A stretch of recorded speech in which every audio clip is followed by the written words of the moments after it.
On était arrivé aux armes spirituelles du disciple de Christ. Nous étions au verset 16, là où la Bible nous parle de la foi comme bouclier, dont le frère peut nous lire ce verset. Éphésiens chapitre 6, verset 16. Prenez par-dessus tout cela le bouclier de la foi avec lequel vous pourrez éteindre tous les traits enflammés du malin. Je continue. Non, je pense qu'on s'arrête là-bas, on parle un peu de la foi. Aider, c'est la foi qui est le bouclier. Quand l'ennemi nous lance les traits enflammés de sa part, sans la foi, il n'y a pas moyen de résister.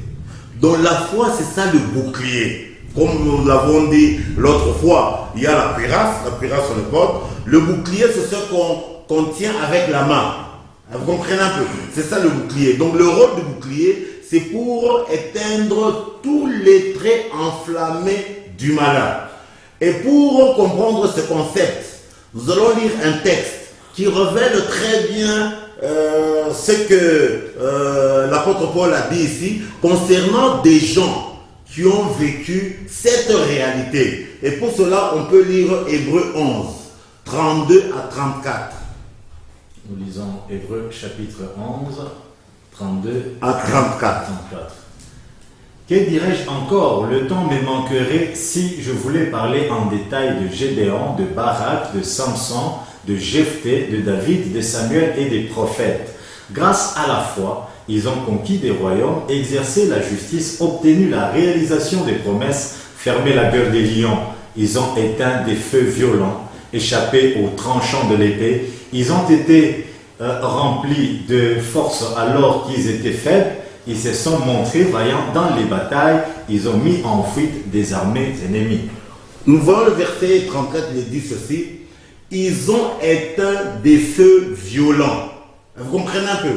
Donc, tous les différents serviteurs, les différents noms, les personnes qui sont énumérées là-bas, ce sont des gens qui ont marché avec le Seigneur durant leur vie.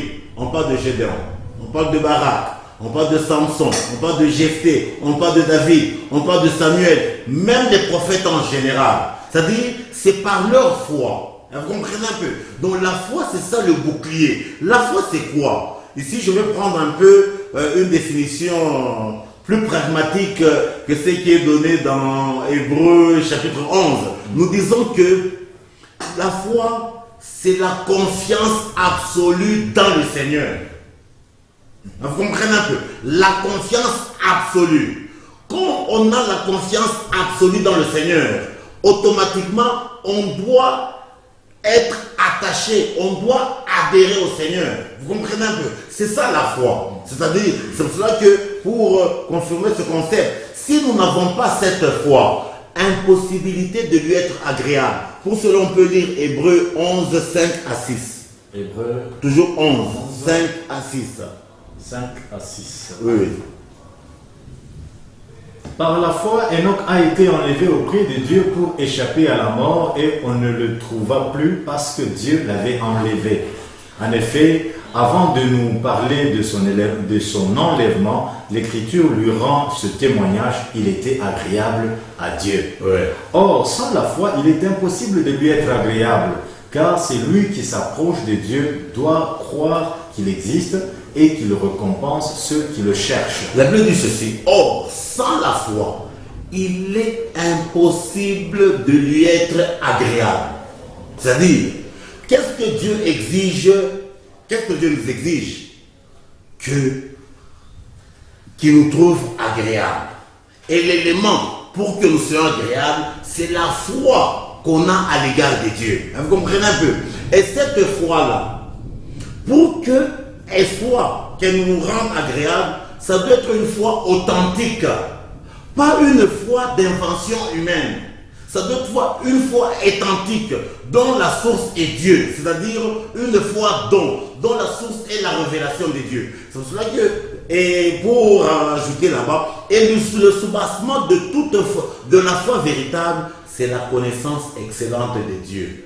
Là où il n'y a pas la connaissance de Dieu, impossibilité qui est la foi. Est-ce que la foi peut être accompagnée par des déclarations? Non, non. Je déclare, même si je suis faible, la Bible qui dit faut être... Non. Je dis que je suis fort. Non, non. Je suis pauvre, je dis que je suis Non, riche. non, la bouche a la capacité de la duplicité. La déclaration doit se réaliser par vos attitudes. Les déclarations ne sont rien. Vous comprenez un peu. Donc, nous disons que la foi authentique, le soubassement, c'est la connaissance. La connaissance, la vraie. Mais si la connaissance est erronée, la foi aussi est erronée. Vous comprenez un peu. Nous allons lire une écriture pour dire que la foi que nous devons avoir maintenant, elle doit être la même que la foi que Abraham avait, la foi que Noé avait, la foi que Enoch avait. C'est pour ça que le Seigneur il dit, quand le Fils de l'homme reviendra, trouvera-t-il la foi sur la terre? La foi authentique. La foi dont il parle, c'est la foi authentique, pas la foi de création humaine. Et pour confirmer cela, on va lire Jude. Avant Jude, là, je pense que même l'autre fois, j'avais posé la même question de corrélation. Parce que pour la vérité, on parle des reins. Vous l'avez expliqué. Pour la cuirasse, le thorax. Vous l'avez expliqué. Mais ici, pour la foi, on parle du bouclier. Et le bouclier, on le tient, c'est par la main. Je pense, comme vous voyez même dans les films, c'est la main gauche. Est-ce qu'il peut y avoir une corrélation entre la foi et la main gauche qui doit prendre le bouclier? Non, peut-être là, c'est un hasard. Non, peut-être là, on n'a pas encore médité, mais ce qui est important, le bouclier vrai qui puisse exister, c'est Dieu. C'est Dieu qui est le bouclier. C'est-à-dire, quand quelqu'un a la foi en Dieu, c'est-à-dire quoi? Lui, il disparaît, il invite Dieu à sa place. C'est ça, avoir la foi en Dieu. C'est-à-dire, vous disparaissez. Votre faiblesse disparaît. Comment je peux dire? Votre petitesse disparaît. Maintenant, vous invitez Dieu. C'est-à-dire, quand Dieu vient, Dieu, lui, il est la force. Dieu, il est le pouvoir. Dieu, il est la puissance. Dieu, il est la victoire. C'est pour ça que nous prenons même le cas de David devant Goliath. C'est-à-dire, quand David a dit à Goliath, toi tu marches vers moi avec le javelot, mais moi je viens vers toi au nom de l'Éternel. C'est-à-dire quoi? Le nom de David, l'identité de David avait disparu. C'est lui qui était devant Goliath, c'est l'Éternel. C'est l'Éternel qui était le bouclier. Si bien que l'Éternel devant Goliath, qu'est-ce que vous pouvez faire?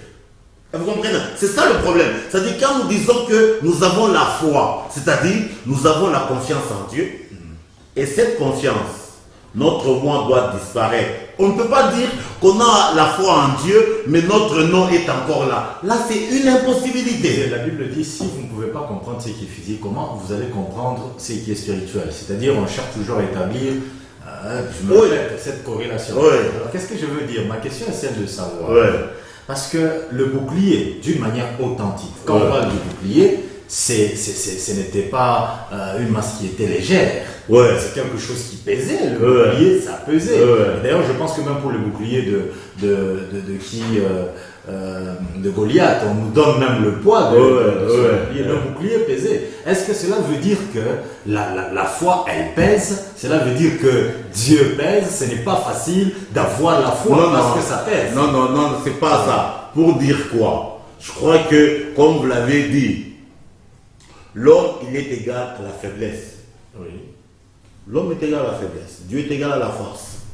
Pour que Dieu vienne dans la vie de quelqu'un, il faut que la personne reconnaisse son état de faiblesse. Comme David le dit, Éternel, fais-moi connaître le terme de ma vie pour que je sache combien je suis fragile. Et quand quelqu'un devient conscient qu'il est fragile, quelle sera son attitude? De rechercher le plus fort que lui. Pour qu'il puisse le protéger. Vous comprenez un peu? Pour dire que, comme vous l'avez dit, la gauche révèle ce que l'homme est, ce que la faiblesse est. La droite révèle ce que Dieu est. C'est-à-dire, si l'homme... Pour que la gauche cesse d'être gauche, il faut un bouclier. Il faut que l'homme reconnaisse sa faiblesse. C'est pour ça que quand nous rentrons quelque part dans les Écritures, le Seigneur est en train de dire, si, il dit, je crois que c'est dans les psaumes 137 où il est dit, si je t'oublie au Jérusalem, que ma droite m'oublie. La droite là-bas, c'est l'expression des dieux. La droite révèle la puissance. La droite révèle la force. Vous comprenez un peu? L'homme révèle ce qui est gauche. ce qui est tortueux, ce qui est faible. Mais la droite revêt la puissance. C'est-à-dire, ce qui est important, c'est qu'à tout moment, nous sommes dans un monde où l'ennemi, il est plus grand par rapport à nous quand nous sommes seuls. Alors, nous devons reconnaître notre faiblesse pour que la droite qui est Dieu vienne à notre secours. Il n'y a que la droite de Dieu, comme le Seigneur l'a dit. Seul, vous ne pouvez rien. C'est-à-dire, l'homme en lui-même, il est gauche, il est faible. Il faut qu'il reconnaisse sa faiblesse pour que la droite vienne. La droite, comme il y a une image, je crois que nous le savons très bien, quand on a été à l'école, je crois, en physique, et même les mamans le savent très bien, l'eau ne peut jamais se mélanger avec l'huile. L'eau, c'est ça l'être humain, l'homme, la faiblesse, la mort. L'huile, c'est ça l'onction. Vous comprenez un peu? Donc, ça ne peut pas se mélanger. Pour que l'onction vienne, il faut que la personne qui est haut puisse reconnaître son état de faiblesse. Pour que l'onction de Dieu vienne. C'est pour ça que comme on a pris même le cas de David lors de son onction, on avait fait l'onction de David avec la corne d'huile. C'est-à-dire quoi? La corne d'huile, c'était une corne creuse. L'animal, pour qu'il soit pur, comme l'avion dit, il fallait qu'il ait une corne fendue. La corne fendue, c'est celle qu'on appelle la corne creuse. Mais si votre corne, elle est pleine, l'huile de Dieu viendra se loger où? Ça sera tout autour. Vous comprenez un peu, si bien que l'onction de Dieu, la force de Dieu ne peut jamais venir. C'est-à-dire, et la corne, l'avion dit, c'est l'instrument de défense. C'est-à-dire, pour que quelqu'un soit défendu par Dieu, il faut que la personne soit consciente que sa défense d'une manière personnelle est nulle. Et quand nous reconnaissons que notre défense est nulle, alors Dieu vient agir. C'est même ça la foi. Oui, c'est ça la foi, la confiance. Nous reconnaissons notre faiblesse et Dieu vient agir. Et comme l'avion dit, la foi doit être authentique. Pas une foi de création humaine. Comme l'avion dit... D'ailleurs, j'allais poser une question, peut-être que vous pourrez paraphraser la définition de la foi de la manière dont vous venez de la donner. C'est quelqu'un, peut-être un des téléspectateurs, peut poser la question de savoir, mais David n'avait pas de bouclier. Mais David a dit, il dit à Goliath, tu marches vers moi avec le javelot, mais moi je marche vers toi au nom de l'Éternel. C'est le nom de Dieu, le nom de l'Éternel qui était le bouclier de David. L'Éternel, il est invisible, mais il est présent. Vous comprenez un peu? C'est pour ça qu'on peut lire Jude 1, 3. Jude, il n'y a qu'un seul chapitre, le verset 3. Jude 1, 3. Mes chers amis, j'avais le vif désir de vous écrire au sujet du salut qui nous est commun. J'ai vu la nécessité de le faire maintenant afin de vous recommander de lutter pour la foi qui a été transmise une fois pour toutes à ceux qui appartiennent à Dieu. On dit une foi qui a été transmise une fois pour toutes. C'est là même l'apôtre Paul il renchérit, là où il dit « J'ai combattu le bon combat de la foi et j'ai gardé la foi et j'ai achevé la course. » Vous comprenez un peu? Donc, c'est la foi authentique.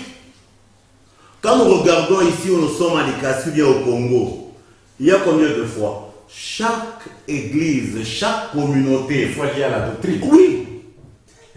Les doctrines erronées. Donc, les foi aussi erronées. La connaissance erronée. La foi erronée.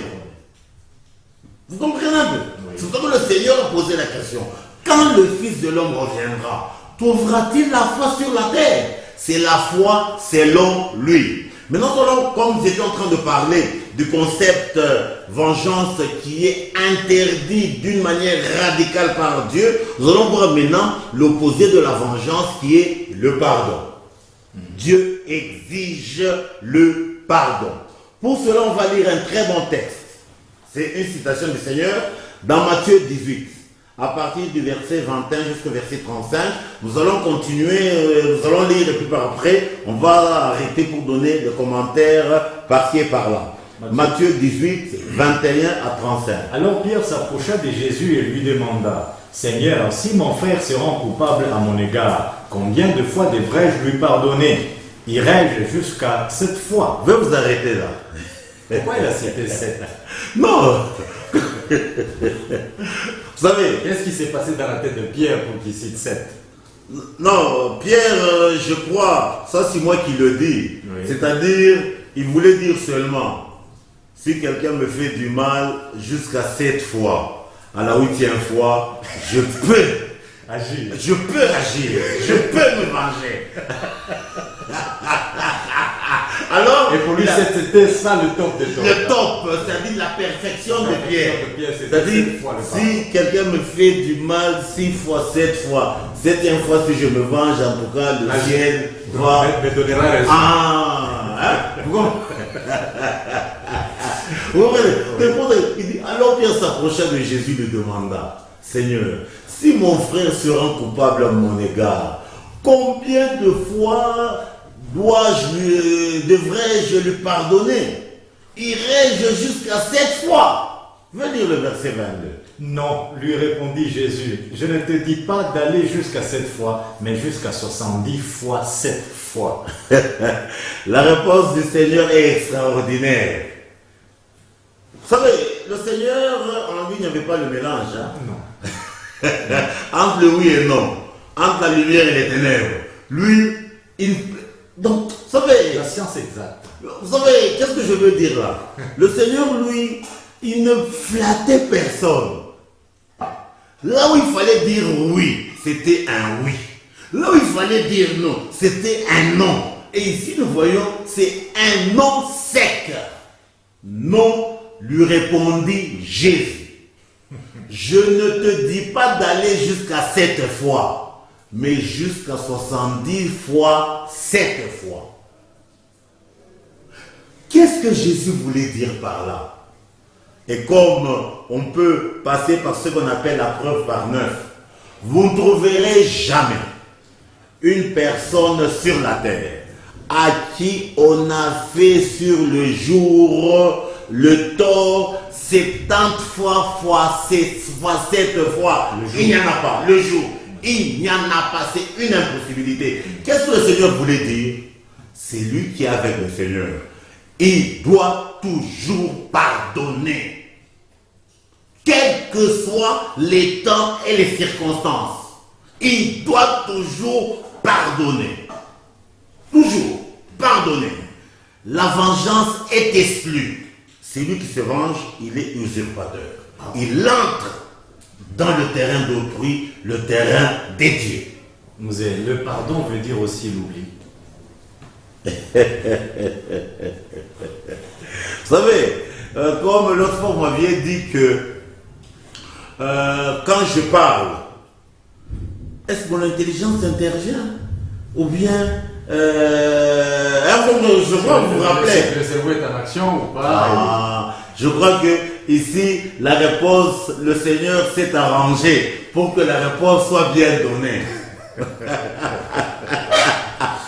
Quand vous prenez un petit un garçon de 20 ans, Oui. il fait un tort, son papa lui donne une raclée.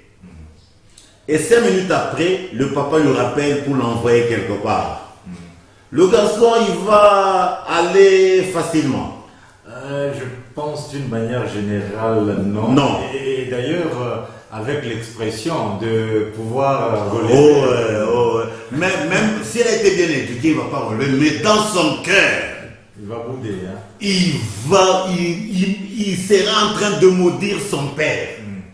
Mais prenez un petit enfant de 5 ans, à qui on a donné la même raclée. 3 minutes après, le papa l'appelle pour l'envoyer. Quelle sera l'attitude de l'enfant? L'enfant va s'approcher du père sans problème. Et Pourquoi? Le jeu n'a encore pas pris. C'est pas le jeu. L'enfant de 5 ans, Oui. son intelligence n'est pas en mesure de mémoriser les événements. Mais par contre, le garçon de 20 ans, sa mémoire a la capacité d'enregistrer les événements. Quand le papa le rappelle, son intelligence lui parle, lui dit, cet homme, il vient de te taper. Voici, il t'envoie encore. Est-ce que c'est normal? Et toi, tu acceptes. Et tu acceptes. Là, c'est le jeu. Et qu'est-ce qui entre en action? c'est l'intelligence, notre intelligence. Mais le garçon de 5 ans, donc son intelligence n'a pas la capacité de mémoriser les événements. C'est-à-dire ce que le père lui a fait, il avait déjà oublié. Pour dire, le garçon de 20 ans, son ennemi, c'est son intelligence. C'est ça son ennemi. Parce que c'est ça qui va lui commencer à lui rappeler les mauvais événements. Mais celui de 5 ans, lui, il oublie. C'est comme si on ne lui avait pas fait du tort. Et ici, je veux ouvrir une parenthèse très importante. L'être humain, l'intelligence que nous avons, n'a pas la capacité d'effacer les événements qui soient malheureux, même si nous les détestons. Les événements seront toujours là. Il n'y a que Dieu, son intelligence. Dieu est en mesure de supprimer certains événements dans son intelligence. Hein, vous comprenez un peu? Ça veut dire que tu lui as fait du mal. Quand tu demandes pardon et il accorde le pardon, il oublie le mal que tu as. Donc il en a des capacités. Vous allez voir les gens, quand ils ont des problèmes dans leur tête, quand il veut faire une chose, le problème là lui rentre à l'esprit. Qu'est-ce qu'il fait? Il va se noyer dans l'alcool. Dans l'alcool. Pour faire quoi? Pour que cette histoire parte. C'est le théâtre qu'il a fait. Après un temps, quand l'alcool va passer, l'événement là va surgir. Qu'est-ce qui amène ça? Notre cerveau. Donc notre cerveau ne nous aide pas. Est-ce que Dieu a un cerveau? Dieu, il est lui-même l'intelligence. Dieu, c'est l'intelligence. Alors quand vous dites que l'homme... Pour paraphraser. Il est difficile à un homme de pardonner. Parce que son intelligence sera toujours... Oui, l'homme ne peut pas pardonner par lui-même. Oui. C'est pour cela que nous allons voir, Dieu met à notre disposition des éléments pour qu'on soit à mesure de pardonner. Parce que d'une manière générale, qu'est-ce qu'on a toujours dit? Mina kurumia, mais nous c'est ça. Il est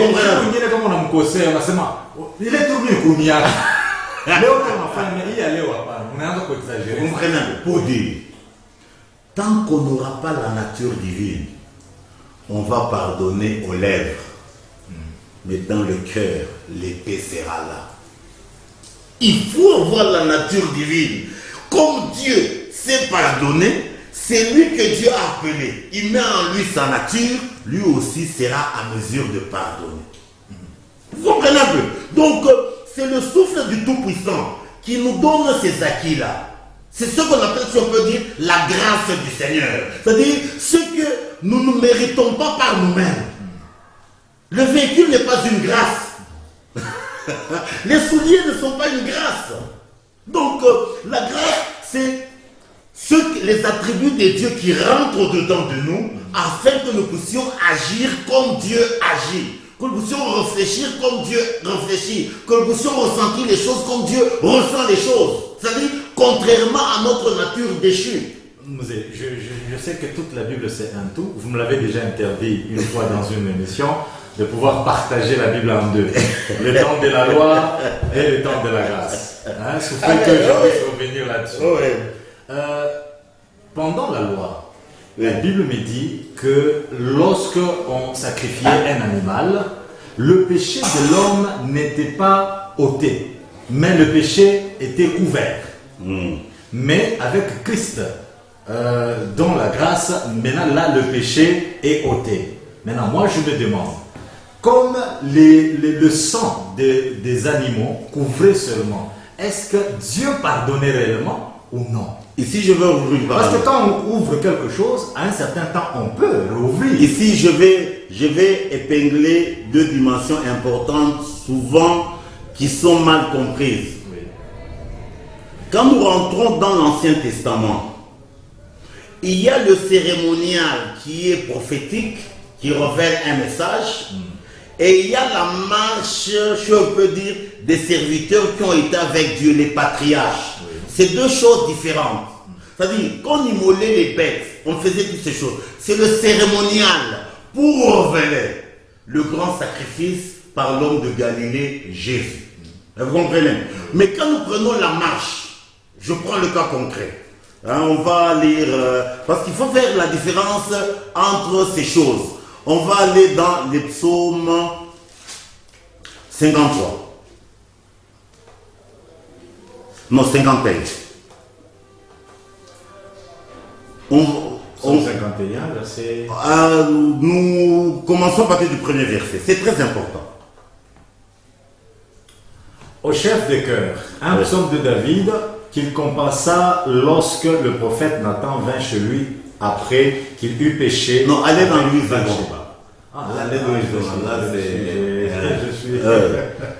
Au chef de chantre, psaume de David, lorsque Nathan, le prophète, vint à lui, après que David fut allé vers Bathsheba. Ô Dieu, aie pitié de moi dans ta bonté, selon ta grande miséricorde, efface mes transgressions. Je vois, vous pouvez vous arrêter là-bas. David, quand il a parlé à Dieu, il a dit, Dieu couvre mes transgressions. On est dans la nouvelle alliance, mais on est dans l'ancienne. Il dit, efface mes transgressions. Efface. Continue. Lave-moi complètement de mon iniquité et purifie-moi de mon péché. Continue. Car je reconnais mes transgressions et mon péché est constamment devant moi. Oui, continue. J'ai péché contre toi seul et j'ai fait ce qui est mal à tes yeux, en sorte que tu seras juste dans ta sentence, sans reproche dans ton jugement. Voici, je suis né dans l'iniquité et ma mère m'a conçu dans le péché. Mais tu veux que la vérité soit au fond du cœur. Fais donc pénétrer la sagesse au-dedans de moi. Vous arrêtez là-bas. Il dit ceci. Ici, d'abord, il est en train de montrer qu'est-ce qui a fait qu'il puisse pécher. Il dit, c'est parce que parce que je suis né dans l'iniquité et ma mère m'avait conçu dans le péché. Est-ce qu'une reconnaissance de son état ou bien une justification? Non.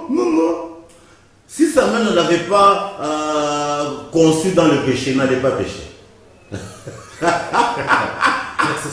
C'est ça, une justification. Non, il n'a pas. Par rapport à sa naissance. Non, il n'a pas dit une justification. Par rapport à sa conception. Non, il n'a pas dit une justification. Vous lisez dans le verset 5, il dit, car je reconnais mes transgressions. Il reconnaît, mais là il commence à se justifier. Pourquoi est-ce qu'il a transgressé? Il donne la raison. Oui. Il donne la raison. Il dit quoi? Il dit, je suis prisonnier de commettre le péché. Parce que ma source c'est le péché. C'est ça qu'il ne dit pas qu'il veut se justifier, non. Mais c'est moi je non, ça c'est votre perception. Parce que voici, je suis né dans l'iniquité. Non, quand vous regardez le verset 5. C'est que David ici a fait. Ouais. Et c'est que Adam a fait. Il n'y a pas de différence. Bon, c'est Ève que tu m'as donné. Donc vous savez. Vous ne trouvez pas, Mouzé? Non, vous savez.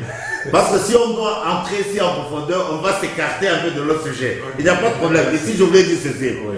Quand nous allons au verset 8, il dit ceci. Mais tu veux que la vérité soit au fond du cœur. Fais donc pénétrer la sagesse. On est dans l'Ancien Testament. Non. L'esprit dans l'Ancien Testament reposait sur la tête. Vous voyez un peu des ignorants qui parlent des choses qu'ils ignorent. Il dit, fais donc pénétrer la sagesse au-dedans de moi. C'est trop fort, les ignorants.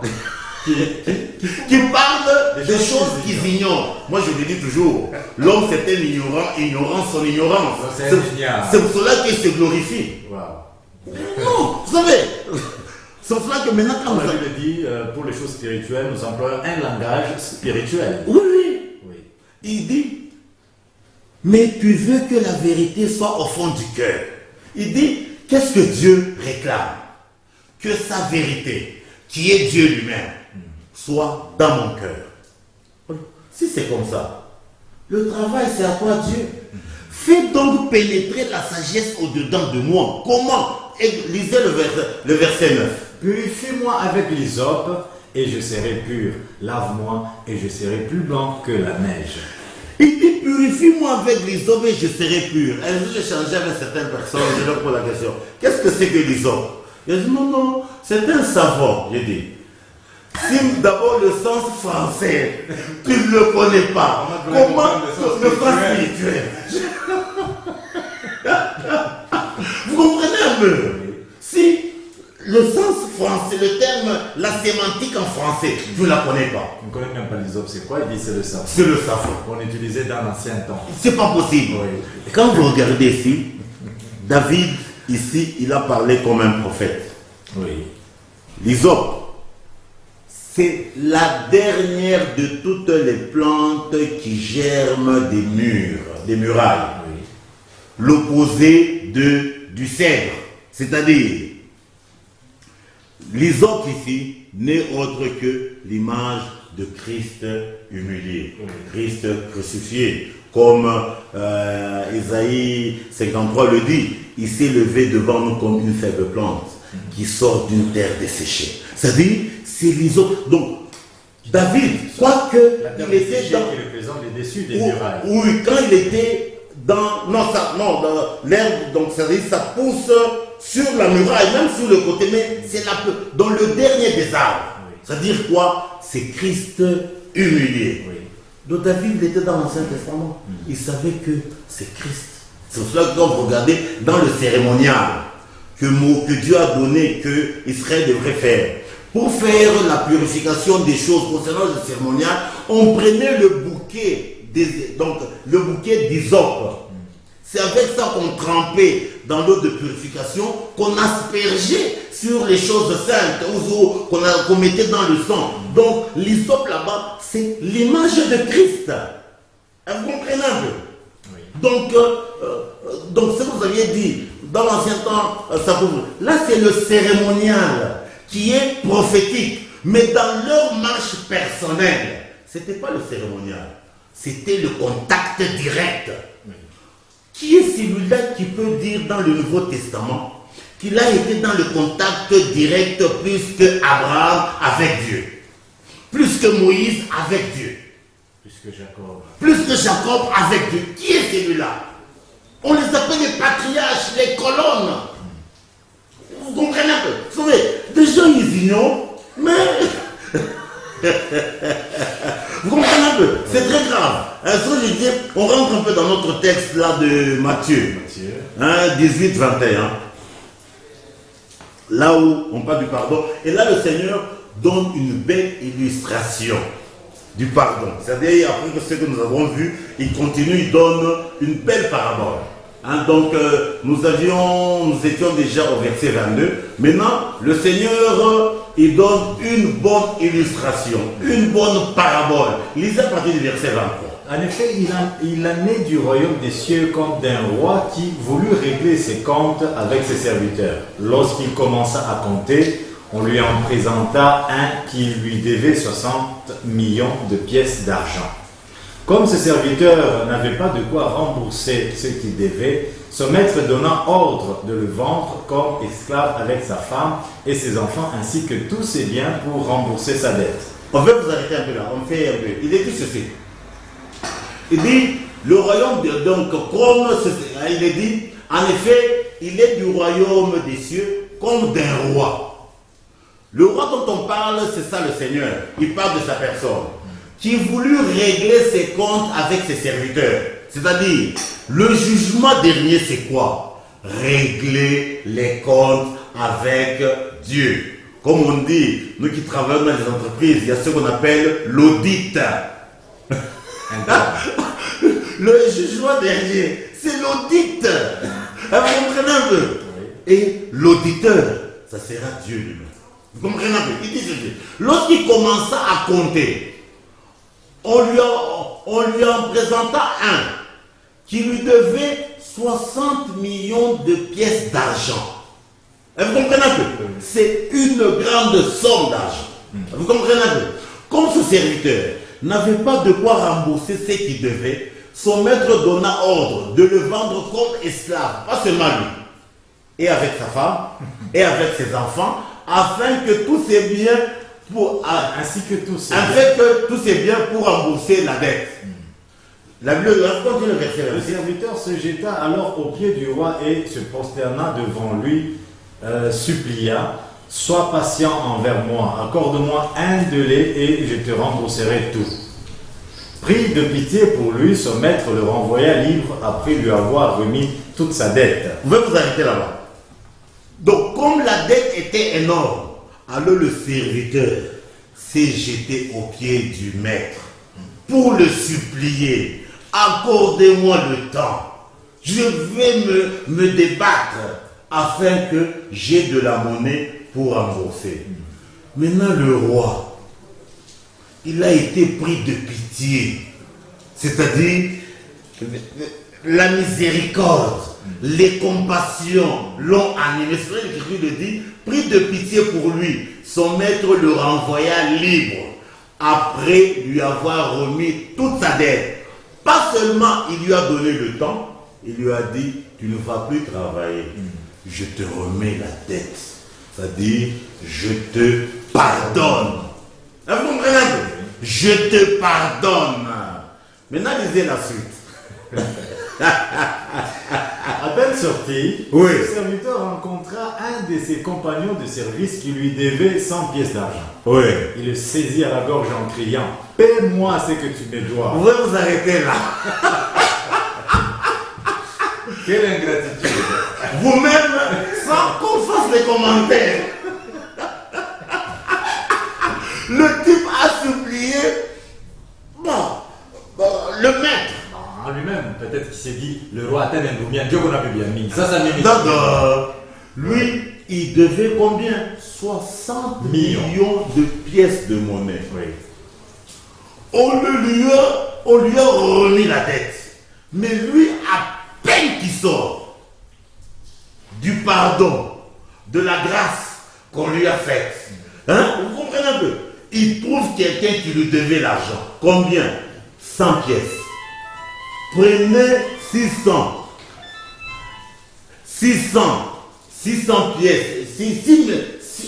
60 millions. Moins 100, ça fait combien? Mais il tient la personne par la gorge. Or lui, on ne lui a pas infligé un tel traitement. Oui, voilà. Il tient la personne par la gorge. Il dit, tu dois me payer. Lisez la suite. Son compagnon se jeta à ses pieds et le supplia. Sois patient envers moi, lui dit-il. Accorde-moi un délai et je te rembourserai, comme lui. Donnez la suite. Mais l'autre ne voulut rien entendre. Bien plus, il alla le faire jeter en prison en attendant qu'il ait payé tout ce qu'il lui devait. Lui, on lui a pardonné de beaucoup. Lui, aucune idée. Il ne s'est même pas rappelé. Vous comprenez? Il a pris le type qui lui a supplié, qui lui donne une semaine.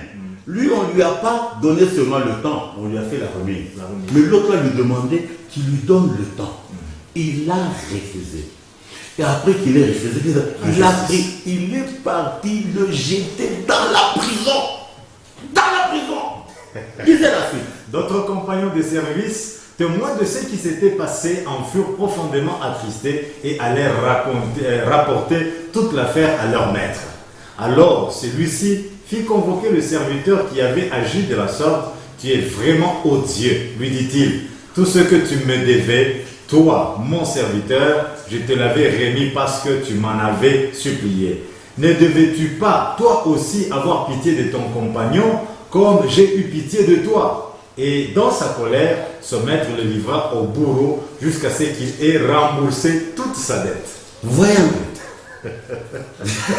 C'est parlant, hein? Voyons un peu. Oui. Maintenant, regardez la suite. Voilà comment mon Père Céleste vous traitera. Vous aussi, si chacun de vous ne pardonne pas du fond du cœur à son frère.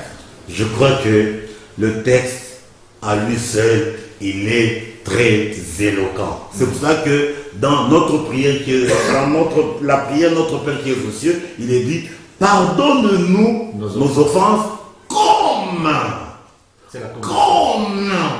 Mais si toi, tu refuses de pardonner, mais comment est-ce qu'on va te pardonner? Vous comprenez un peu? C'est simple comme de l'eau.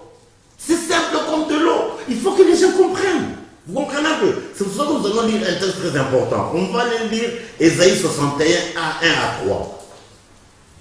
Ésaïe 61, 1 à 3. Ésaïe 61, 1 à 3. 1 à 3. Mais avant de lire, oui, il y a un verset qui apporte beaucoup plus de problèmes aussi, surtout dans le couple, en ce qui concerne l'infidélité de la femme. Oui. Le pardon sur l'infidélité de la femme. Oui, je réponds à cette préoccupation. Le Seigneur a été clair sur ce point. Il dit nul ne peut séparer ceux que Dieu a unis si c'est né en cas d'infidélité. Oui. Maintenant, si la femme a connu une infidélité, oui, La personne a deux options.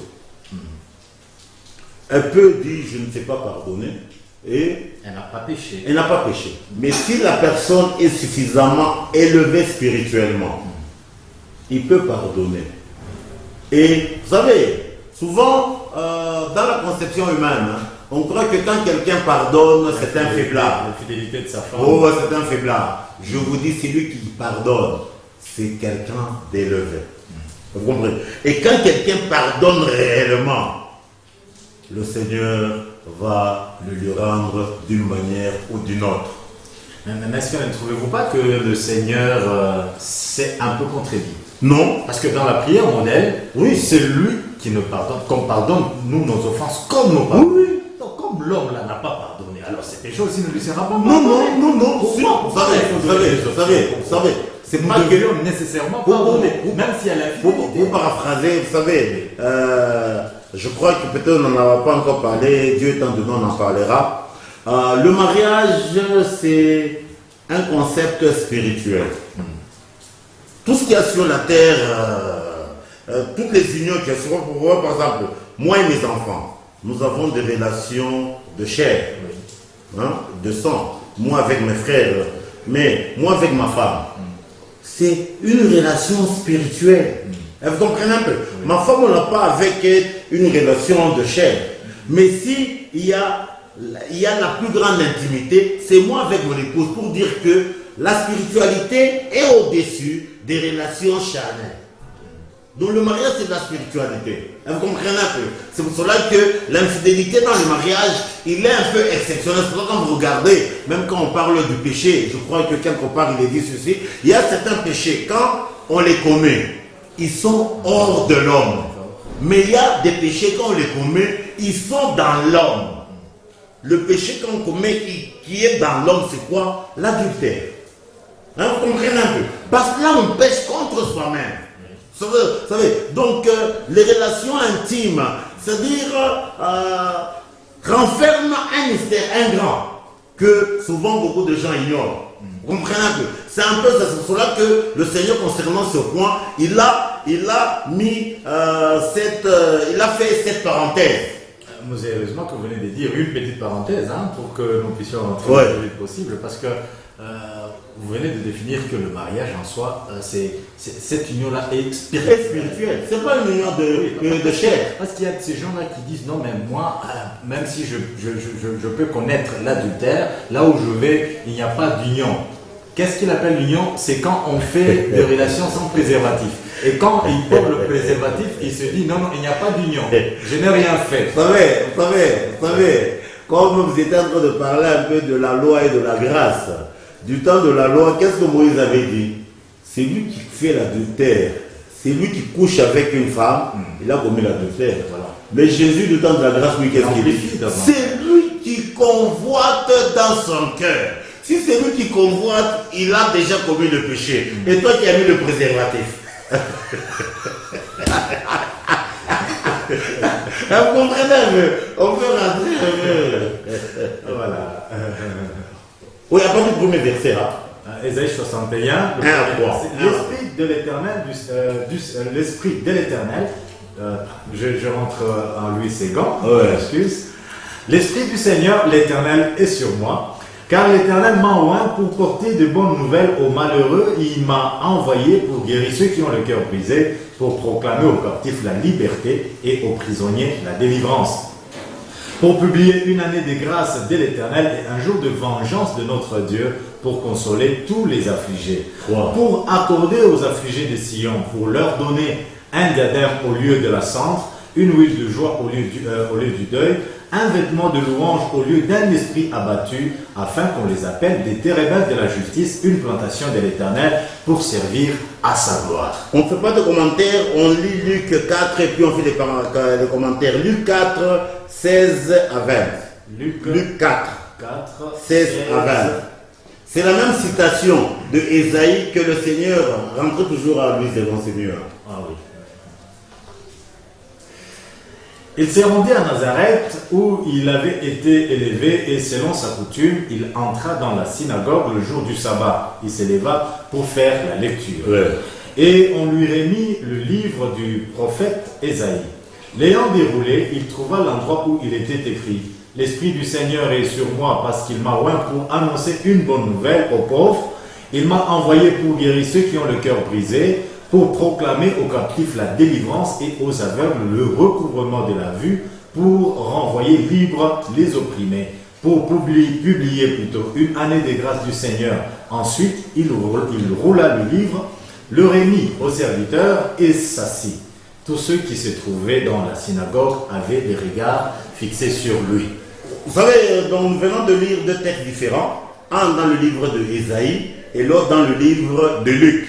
Dans le livre de Luc, c'est le Seigneur qui a pris le livre de Ésaïe.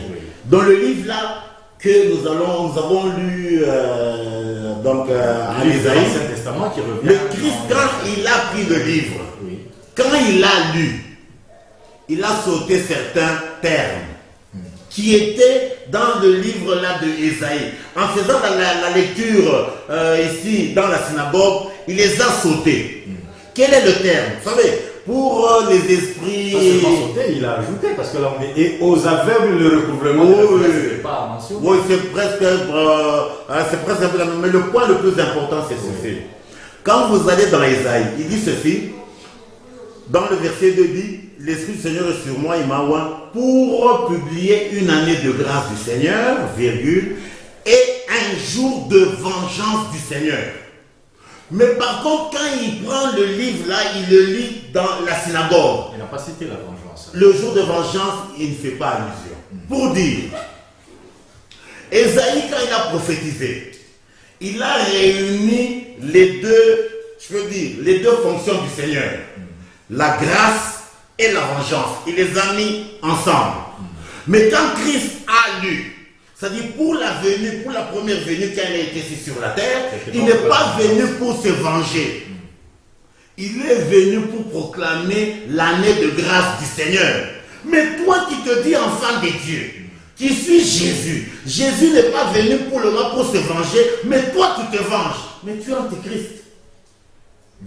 Tu es antichrist.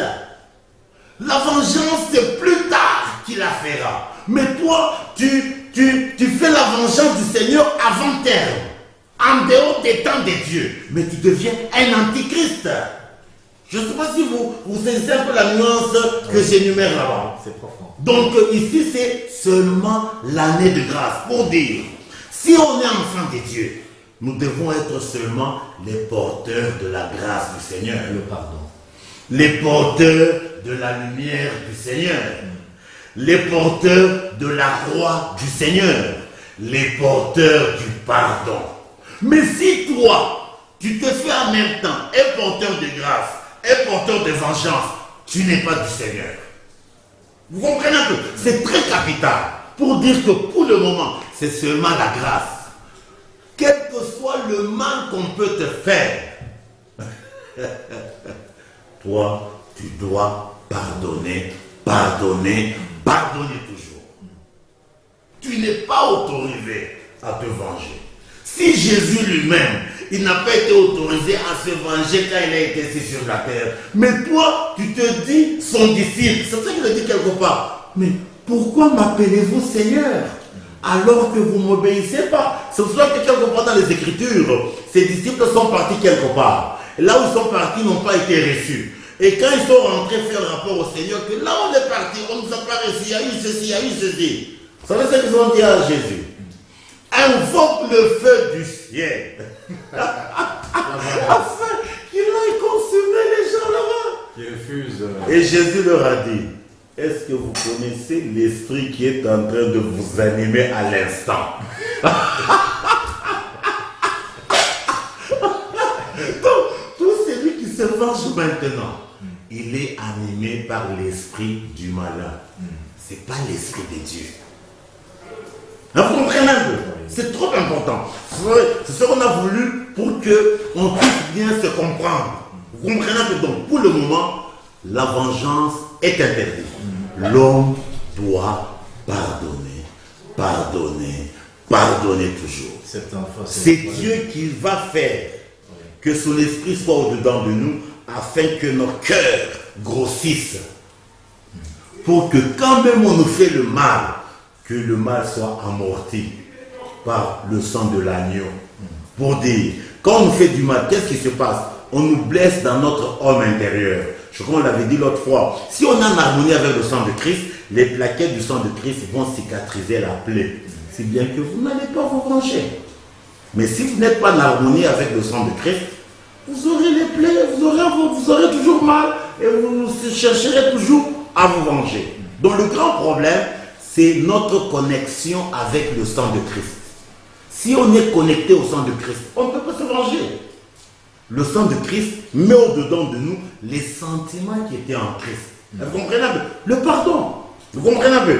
Donc pour le moment, comme nous étions en train de dire, donc ici... vous avez dit que Christ, quand il est venu, c'était pas pour se venger. Non, non. Mais le fait qu'il ait pris le fouet et commencé à fouetter les gens pour dire que non, voilà, vous transformez le temple et tout ça. C'est vrai, vous allez me dire que non, il y a une notion qui est beaucoup plus spirituelle. Mais d'un côté aussi, nous voyons que c'est une façon de se venger. Il se venge face à ces gens-là qui ont transformé le temple en un lieu des marchands. Non, non, là il ne s'est pas vengé. Il a fait quoi? Il a mis l'ordre. Il ne s'était pas vengé, il a mis l'ordre. Il a mis l'ordre, c'est-à-dire quoi? Le temple en Israël, dans ce contexte, est l'image de notre cœur. C'est un message que le Seigneur nous donne. Comme il a dit, ma maison doit être la maison de prière. Mais vous en avez fait une caverne de voleurs. Nos cœurs doivent être des maisons où les prières doivent être élevées vers le trône de grâce, afin que nous soyons connectés au trône de grâce. Mais au lieu que nos cœurs soient des maisons de prière, des lieux de prière, des lieux de supplication, mais nos cœurs sont devenus des endroits où on fait des machinations, où on fait les échanges des choses, afin d'assouvir nos choses charnelles. Vous comprenez un peu? C'est ça le problème. Donc il voulait seulement dire que le cœur de tout un chacun doit être habité par Dieu et Dieu seul. Et non pas par les marchandages. Pas la vengeance. Vous comprenez? Ça, c'est pas la vengeance. Vous comprenez? C'est pour ça qu'on dit, quand on prend un élément, on enlève de son contexte, ça devient un prétexte. Oui. Vous comprenez un peu? Ici, nous allons voir maintenant un exemple à l'excellence de la duplicité. Pour dire que Dieu est la duplicité. Les enfants ici de Jacob, oui, ils avaient usé de la duplicité, de la ruse. Vous comprenez un peu? Oui. Nous allons voir un peu comment le Seigneur voit la duplicité. Pour cela, on peut lire Genèse 27. 18 à 24.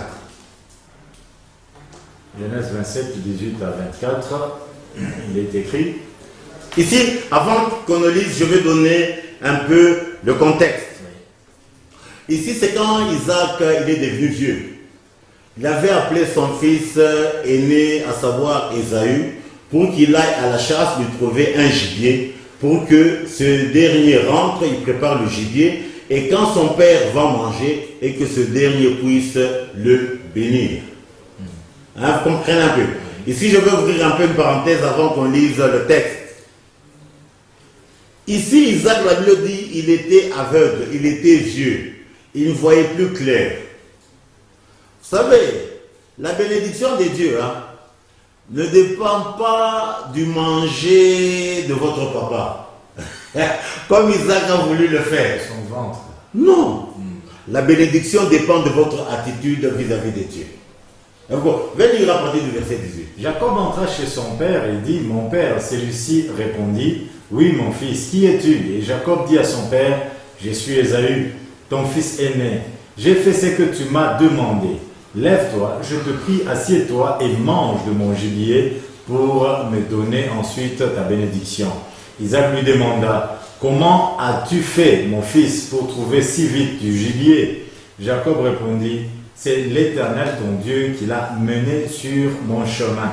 Isaac dit à Jacob, viens un peu plus près, mon fils, que je te touche pour voir si tu es bien mon fils Ésaü. Jacob s'approcha donc d'Isaac, son père le tâta et dit, la voix est celle de Jacob, mais les mains sont celles d'Ésaü. Comme les mains de Jacob étaient couvertes de poils comme celles d'Ésaü son frère, son père ne le reconnut pas et il lui donna sa bénédiction. 24. Mais auparavant, il lui redemanda, es-tu bien mon fils Ésaü? Et Jacob répondit, oui.